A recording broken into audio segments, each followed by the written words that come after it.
outstanding job in preparing the roads and continue. They're working as we speak right now on still roads that need to be cleared. We realize there are still a lot of roads that need to be cleared, but an outstanding job in getting most of the major thoroughfares cleared. Our Adjutant General Lusk, appreciate your fine work, and he's already sent some of his people home.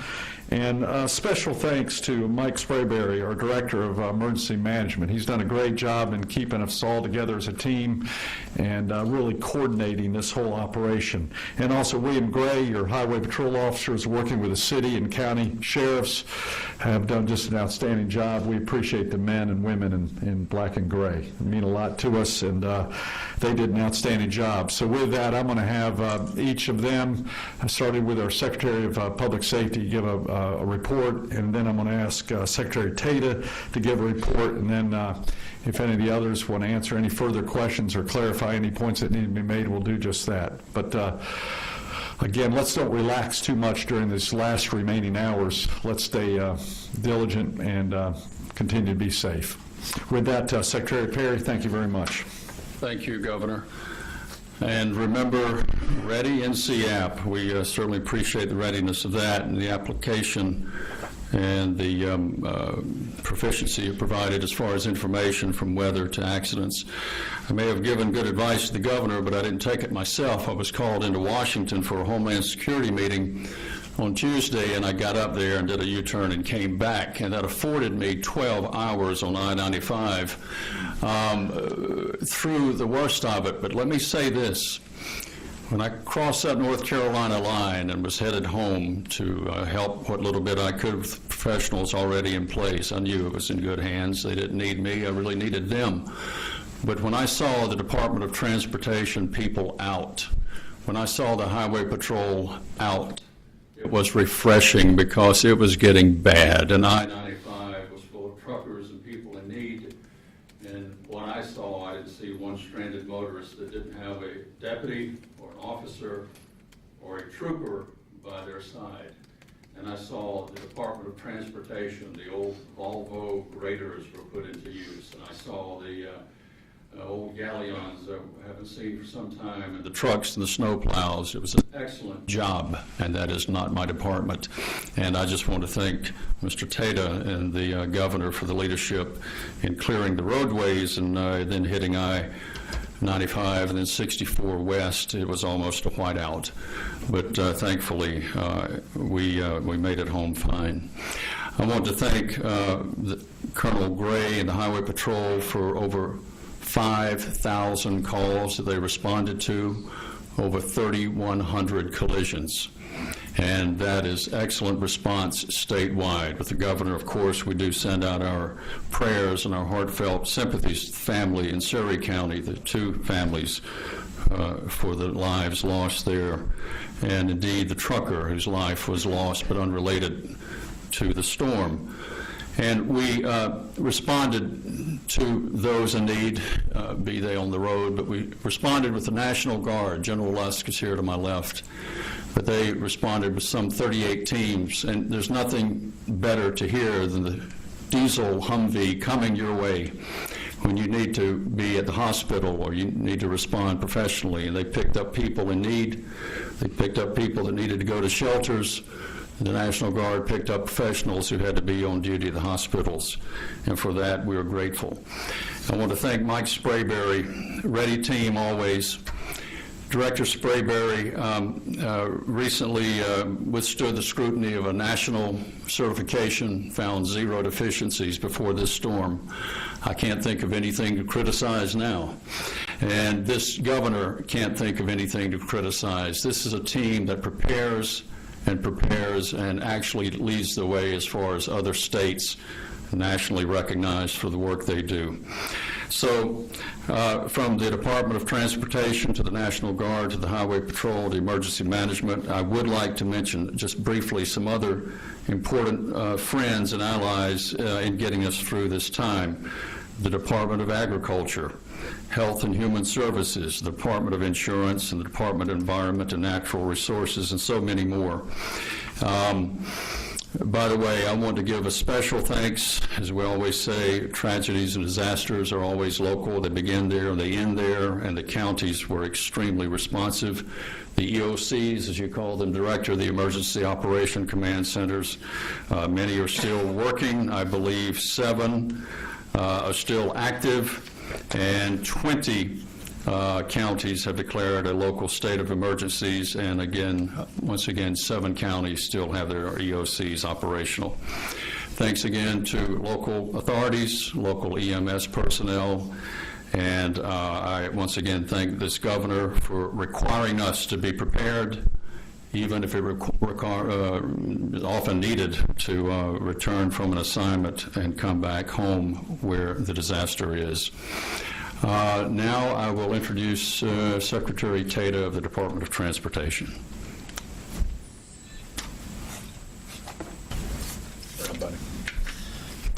Well, thanks, Frank. And it's said that in times of stress, organizations' true character comes out. And certainly how I would characterize this government and this governor's character is team building and teamwork. And certainly, as Frank just articulated, the teamwork has been tremendous across the state, across government agencies, and across city and county agencies and government. So a lot of work still left to do, and I'll give a rundown on sort of where we are today. NCDOT has roughly 2,800 employees deployed in the field right now, moving vehicles that are moving ice or snow and continuing to clear roads. There's about 2,100 of those vehicles. That includes plows and graders and a small number of contract graders and plows as well. And there's been 55,000 tons of salt or salt sand mix spread across the 80,000 miles of highway that we maintain. And as Frank said, state troopers and others responding to motorists, our IMAP response team has 73 is the count that they have responded to, mostly along I-95 because that was the concern where a lot of the ice and snow mix would hit. And indeed, we still have issues primarily in the eastern part of the state down toward Wilmington and I-40, and we're still pushing through there. We hope to have the Wilmington area clear on I-40 by this afternoon. It's still a little dicey down there. There was a thick layer of ice that fell there. And we're also focusing on US 17 statewide, and certainly again the 54 vehicles that we shifted from west to east, those 4 division engineers and 1 through 4 from the Outer Banks down to Wilmington over to Rocky Mount are very appreciative of the teamwork within NCDOT as well. And throughout the state, we're continuing to address trouble spots, and right here in Wake County, we're focusing now on finishing the primary and hitting the second tier routes this morning. By about 1 p.m. today, the 40170 area in Garner was clear.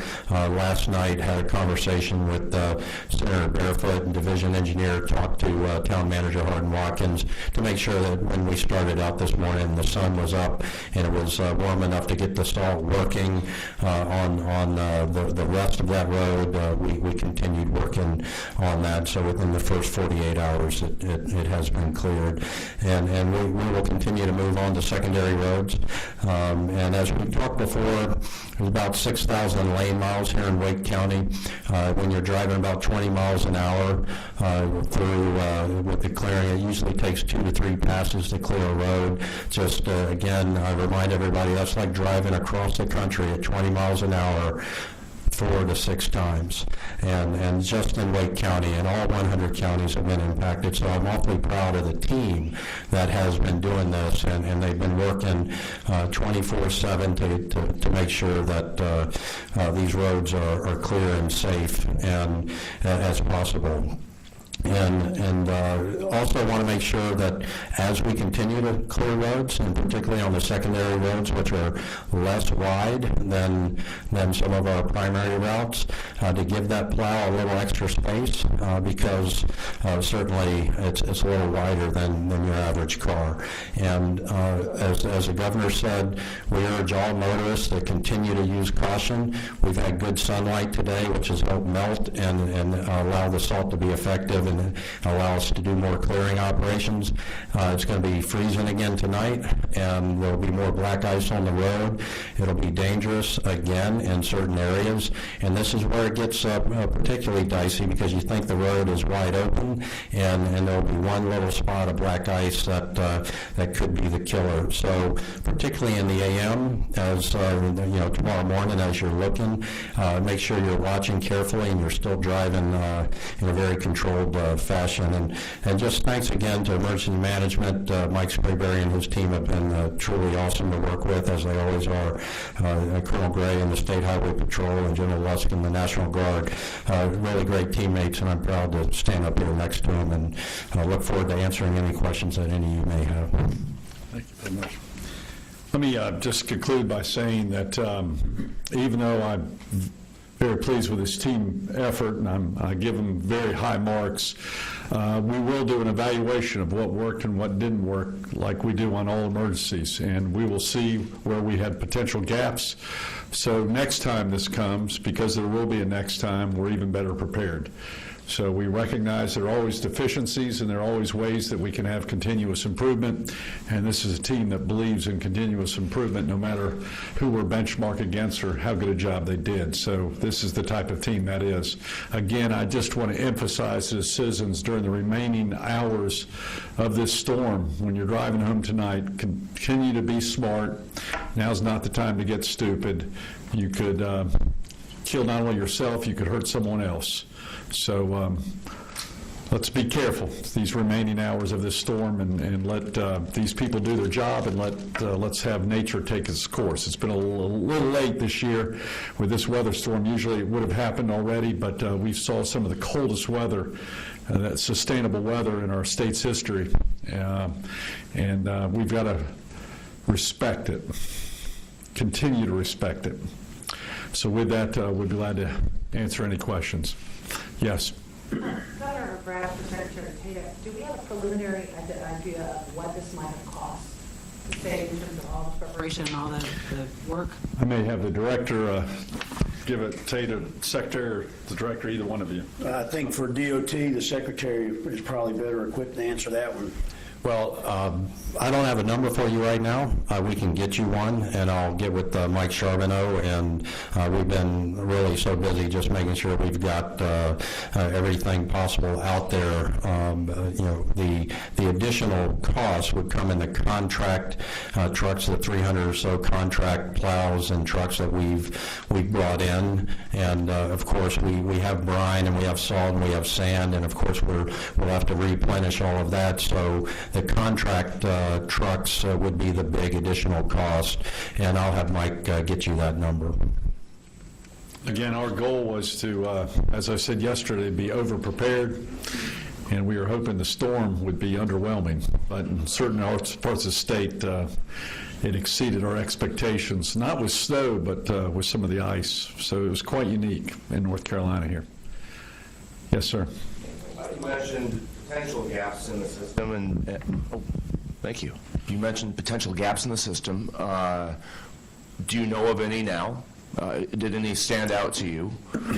And then I guess the way this storm rolled in and hitting Wilmington as hard as it did, were there any areas that didn't have enough salt or sand? Did we run out anywhere? Well, first of all, one thing I've learned is don't do an evaluation until it's over. We still have some time to do. We still have some work to do. We've got crews out there working all night tonight, so I think it's only fair to do the assessment after it's been completed. But we will do an assessment, and I'll ask for an assessment from each of these individuals and see where we can improve. But Again, overall, based upon the feedback that I'm getting, and based upon the severity and the how broad this storm was in North Carolina, I'm very pleased with this team effort. With that, Secretary, I think you're best to answer the one question there. We did not run out of salt or sand. As we moved the 54 vehicles from west to east, they were carrying salt and sand to reinforce the stocks that were already on the ground. The key for us now is, there could be a storm 3-4 days away, and that is to get those stocks replenished so that we're ready for the next storm. And we won't underestimate that. And my contracting officers and my chief of engineers are already discussing how we get in front of the next storm. That's the type of leader we have right there, very proactive. Can I just say one thing? Yeah, sure, Frank. Ms. Leslie and Mr. Camp, a couple from the Highway Patrol. We want to commend the citizens. I know the governor has done that. But when I mentioned over 5,000 calls that the Highway Patrol received, and let me be careful, the governor just said we're not doing an assessment until the time is right, but at this point, we're to commend the citizens because that ranks about 20% higher than a normal day. And that is a commendation to the citizens of North Carolina who pay attention to the media, who perhaps have downloaded and utilized Ready NC app and have listened to their governor and their leadership in their respective communities. So as far as the cost, your question, and John, as far as the numbers and the readiness, I think, again, the citizens are to be commended as much as the people represented up here. We'll take one more question, and then if there are any more. Yeah. The around 300 contracted crews, were they all from North Carolina, or was any of this outsourced to other states? I'm going to have Secretary answer that. To my knowledge, they're all from North Carolina, and I'm getting a head nod up front here. So they were locals, and we have them on, not retainer, but we know who they are, and when we get in these situations, we give them advance notice, and we call them and get them in their vehicle with our crews, and they work as great teammates. Again, thank you all very much. Continue to be careful tonight, and also our hearts and prayers are with our neighboring states that I know are going through some great challenges. I'm thinking about them too. They're going through a tough challenge, and we want to do everything we can, not only help here, but if the ask is made to us, we'll help anywhere else we can also. Thank you very much. Appreciate it.